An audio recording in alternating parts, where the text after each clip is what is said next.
culture is different to everyone, but to me it means what brings me peace, what I've grown up knowing, and what makes me feel very comfortable. So whether it's clothing, music, or the people I interact with, that's my culture.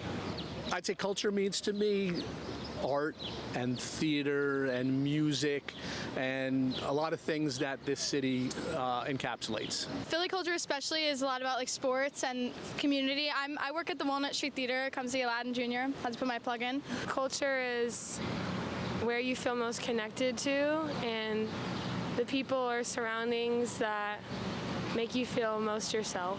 It's like a state of mind. You know, it's also, you know, like in hip-hop, it's the way you carry yourself. It's the way you dress, the way you speak. To me, culture and like community are very intertwined. Culture gives context to identities that you may have. I think culture is something that everyone should look for and read up on their history just to see who they are and why they're here.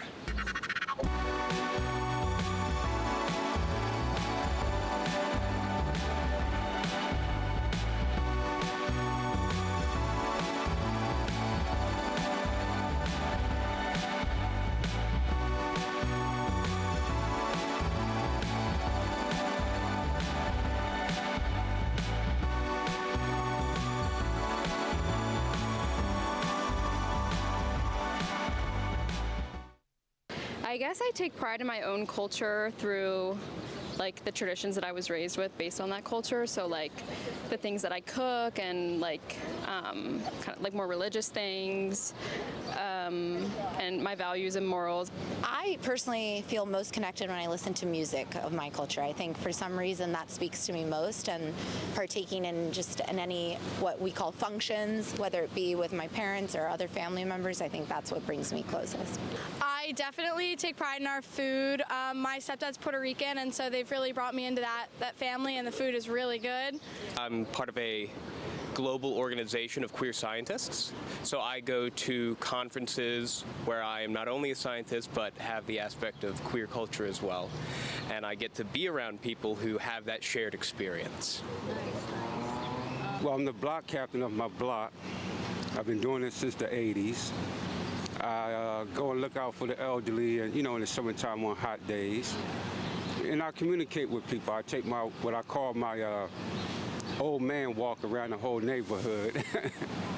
I think I take pride and I feel connected to my culture just by participating in some of these things, in the music, in the streets, in the street fairs that go on, seeing shows and things like that.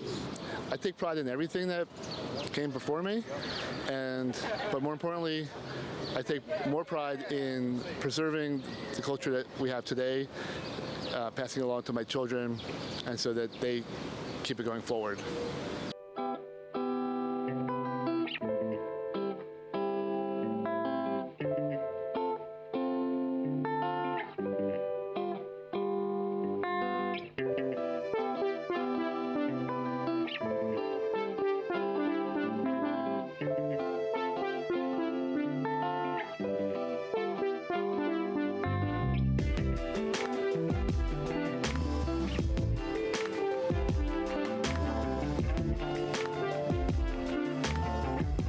How are you guys? I'm from Chonton Thai Cuisine from Philadelphia. My wife just sent me to sell her desserts. She is from Thailand, Bangkok. Panda leaf, sweet potato, taro. Right here we have the Thai stick jelly. We have the corn and the sweet potato jelly. And right here the most popular one is the custard.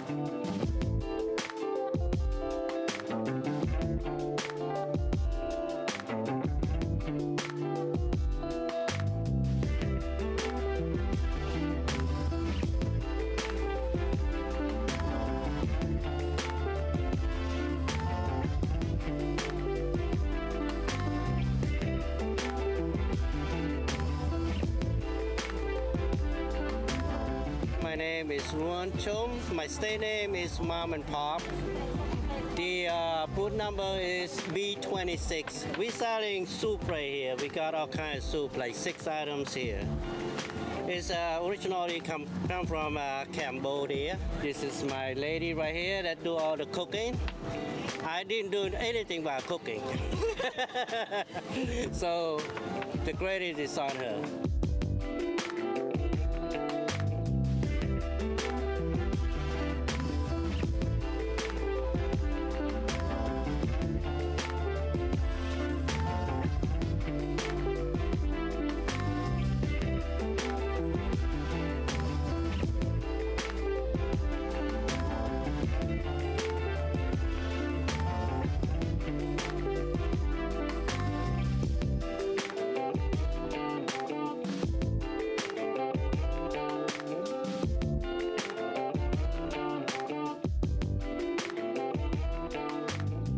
Food is probably the one thing almost every human being has in common. We all need to eat. And I think bringing other people to show what kind of foods you eat and sharing a meal with someone is probably the closest way to bond with someone. Me and all my friends from all around, like Delaware, Jersey, Philly, we all come in here to get like food and eat at restaurants, and there's always something someone can enjoy. I love Philly's food scene. I mean, I think it connects people because there's just like so much from like so many different places. Food is the best. People trying new things is also how people get to be more accepting of different cultures. As I saw this morning, as I was waiting in line for a bakery, and then there was lines for restaurants, people just talk. They talk and they connect over where they're in line and what they're doing and where they've eaten and different things that they've done. Having multiple different restaurants from different regions of the world allows people to say, oh, have you been to this restaurant? It reminds me of a time when I traveled here. They might gain an experience from that conversation alone.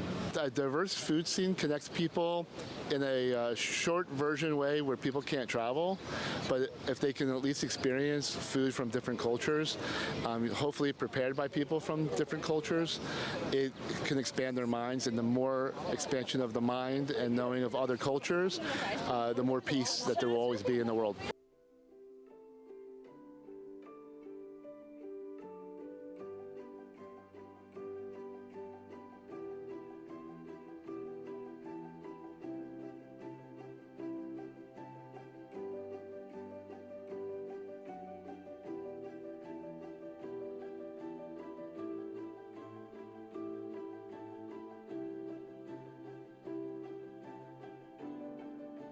Besties, today we are making our popular creme brulee boba. This is actually one of the new drinks that I released over this. My name is Jessica. And my name is Sebastian. We are here today from Quebec City seeking $1 million in exchange of 18% of our business, boba. Boba. Dragon. You have probably heard about bubble tea. And this, I've seen people have tried to bottle it up. It's very difficult to maintain the flavor. Also an issue of cultural appropriation. There's an issue of taking something that's very distinctly Asian in its identity and quote unquote making it better, which I have an issue with. I just wouldn't buy it. It's misspelled. No. It's made out of juice. I could just go to Ralph's. You know what I mean? This company was trying to sell boba without paying any homage to the Taiwanese culture. BOBBA is equivalent to opening a restaurant and your main dish is orange chicken.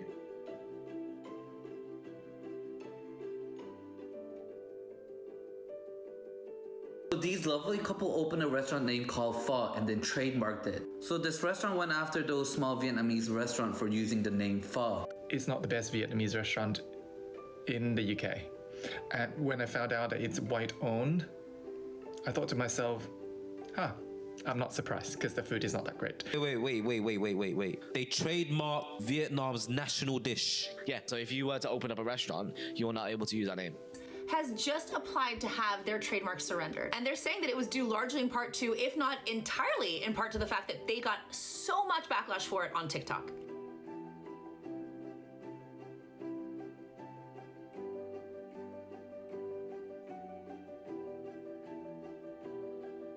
The dupatta has been part of the South Asian tradition for centuries. Long before it was a summer trend. It's more than just fabric. Western brands coming out with festival wear lines like this, giving zero credit to where it comes from, acknowledging nothing at all about it being South Asian inspired or influenced, is appropriation and erasure. Now we watch the same looks we were teased for get rebranded and suddenly it's Scandinavian. So therefore, this is rooted in racism, rooted in colonization, rooted because we are such cucks. Not just a scarf, it's part of our identity. Give credit where it's South Asian.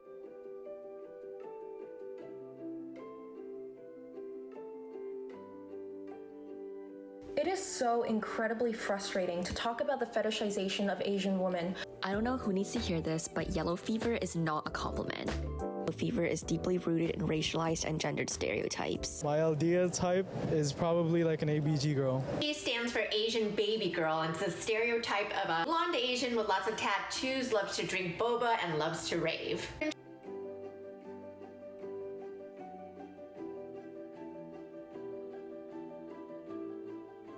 A microaggression which feeds into the objectifying male gaze. Yellow fever is inherently racist because it reduces East Asians to a distorted perception of our culture, eradicating our individualism. I love it when Asian women are strong, and I'll be like, you know, that's a bit of yellow fever. I always get comments like, oh, well, you should be honored that men are attracted to your race, and you should just take it as a compliment. Why do you want to date this person? Is it because of their personality? Because all Asian women are gentle, quiet, and submissive?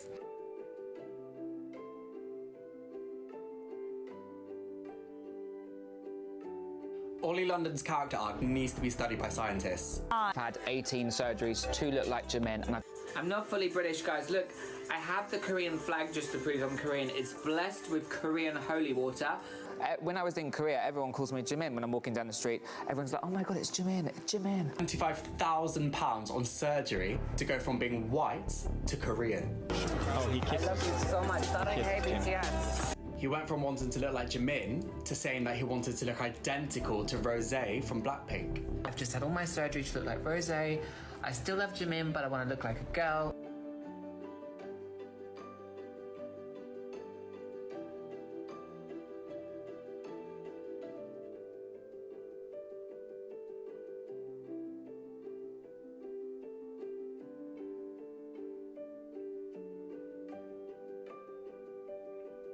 Growing up, I was called the girl with small eyes by people with small minds. Does America hate Asian food? Asian food is only clean when it's made by white people. Where are you really from? Well, sir, I'm really from here. The owner, who was white, said her versions of Chinese food like hai lo mein were more clean and less oily, salty, and icky than traditional Chinese food. Just because the food is different does not mean it is unsafe. Language towards the food, even as a joke, is racism towards the people and their culture. You're so exotic. My wife is also Asian. Are you mixed? You can't be Vietnamese. Your eyes are so big. Oh my God.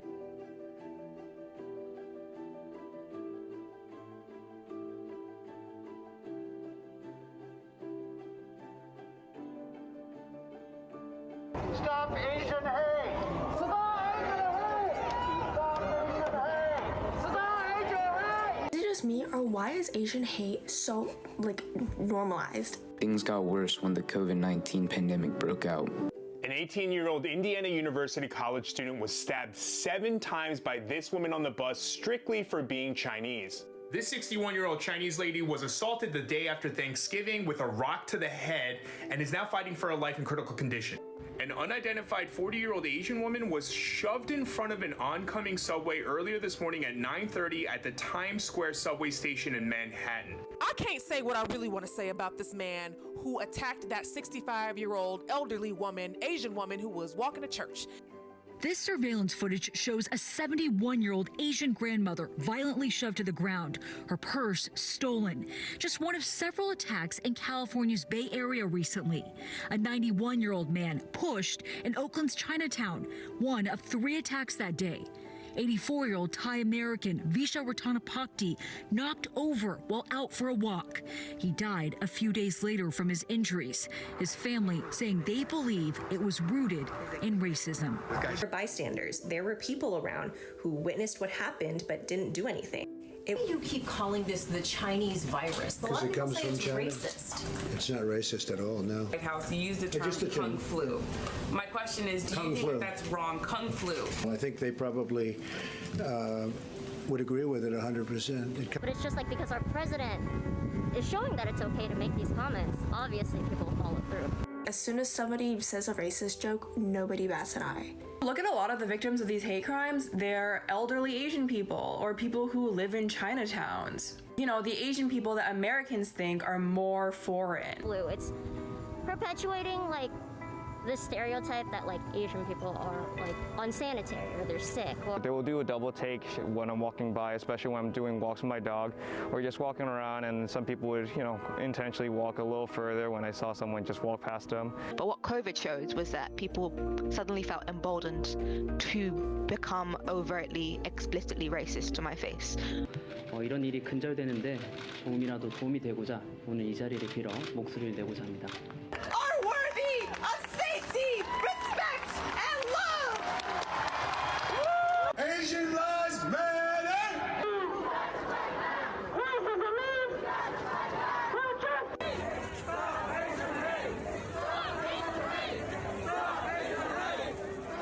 You learn so many different things from different cultures. There's so many things that have been created through different cultures, and knowing where those are from. Perspective is everything in life, and having an idea of how other people may see things can help bring more light to why things are occurring in your own life. So having that identity and having an understanding of other cultures to incorporate into your own is very important. So with all my friends from all around, of all different cultures, ethnicities, and just everyone's so different, it's so nice to have so many different perspectives, so it's not just one person's thoughts. Living in a bubble, and history has shown, usually ends poorly. So having diverse cultures and being open to diverse cultures, all cultures actually, is a good thing for peace and for humanity's future. I think it's important because we need to come together on issues like what's going on right now in the politics. Because everything we do every day has to do with politics. Whether we buy something from the store, whatever. So if you're not tolerant of other cultures, then it just breeds a very hateful society, kind of. What the president, I don't know if I'm allowed to say that, is breeding right now. So if he was more aware and more, I guess, tolerant and open to being accepting of more cultures, I don't think we would be in the place that we are right now. A community of diverse cultures is so important because if it wasn't, everything would be boring. Everything would be so boring. Everyone would most likely agree on things a lot more than we do, and diverse cultural perspectives give us answers to so many different questions we never even thought to ask. Hi everyone, this is Jamie with From Every Angle, and this week I had the pleasure of learning how to make Milanesa and some veggies with my friend and roommate Ashley, who you may remember as a guitarist and vocalist of Pure Velvet, a band featured in our March episode. The dish was absolutely delicious, and Ashley provided some background about where it came from in her culture and family, and added some of her own flair to it. Take it away, Ashley. Hey guys, my name is Ashley, and today we're going to be making some Milanesa and veggies. Milanesa is a breaded fried cutlet, chicken cutlet preferably. It's honestly like from a bunch of different cultures, but primarily my grandma from Peru made it a lot when I was a child. So sometimes when I'm like missing home, I like to make some Milanesa so that way I have something to remember her by and also some yummy chicken cutlets.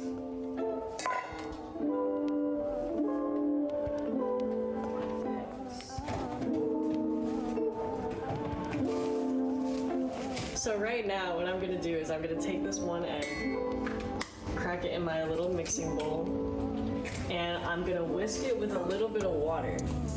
Now I'm gonna add some salt, and this is like a seasoning blend. It's got salt, pepper, and garlic. You can add whatever seasonings you like. I'm gonna add some special seasonings. I'm trying to gatekeep here. Can't give away too many secrets. Now that we have our marinade ready, I'm just gonna let that chicken sit in there, in the fridge, covered, for however long we take to make the rest of the dishes.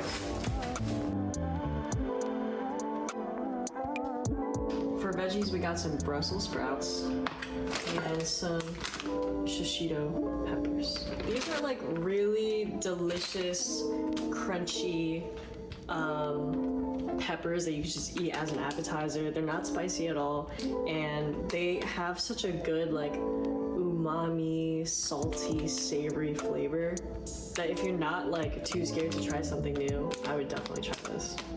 So what we're gonna do is that I'm gonna wash these, toss them in some olive oil, garlic, some shallots, salt. That's all you need. Literally all you need.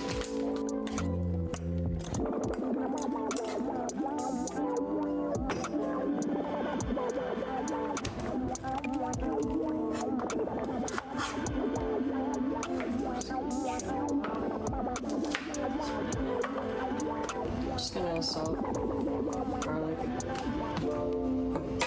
olive oil it.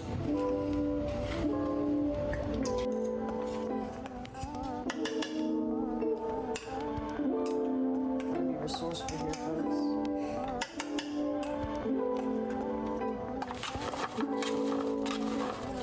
Alright, y'all. So, I just want to briefly explain that this is not by any means authentic to how my grandma made it or any other grandmas. This is just how I make it because I like to over-season shit.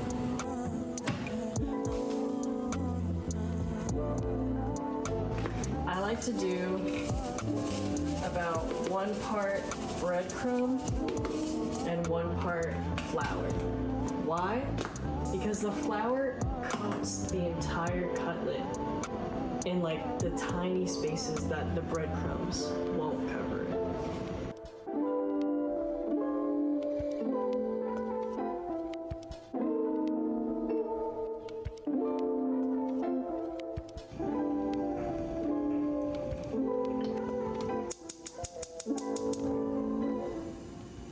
Okay guys, so Brussels sprouts are in the oven. I'm gonna start breading these and we're gonna start frying it. Let's check on our oil. The way that you can tell if your oil is ready is if you take chopsticks, put them in the oil, and if it bubbles up, then it's ready. Shake off the marinade and the flour. Now press it down. And since chicken thighs have like a lot of folds, you want to be extra careful that you're getting the breading everywhere. You should lay it away from you.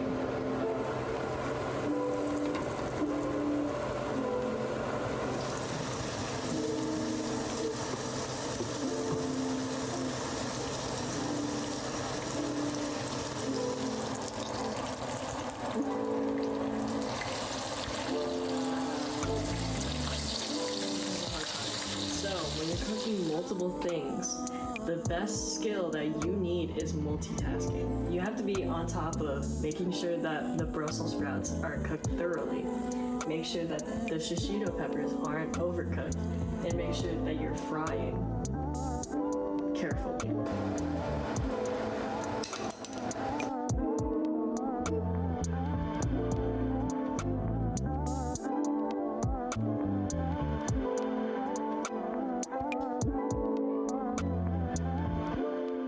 Okay, so that was our dinner tonight. I hope you guys enjoy, and hopefully if you try out this recipe, let me know how much you love it, because I certainly do.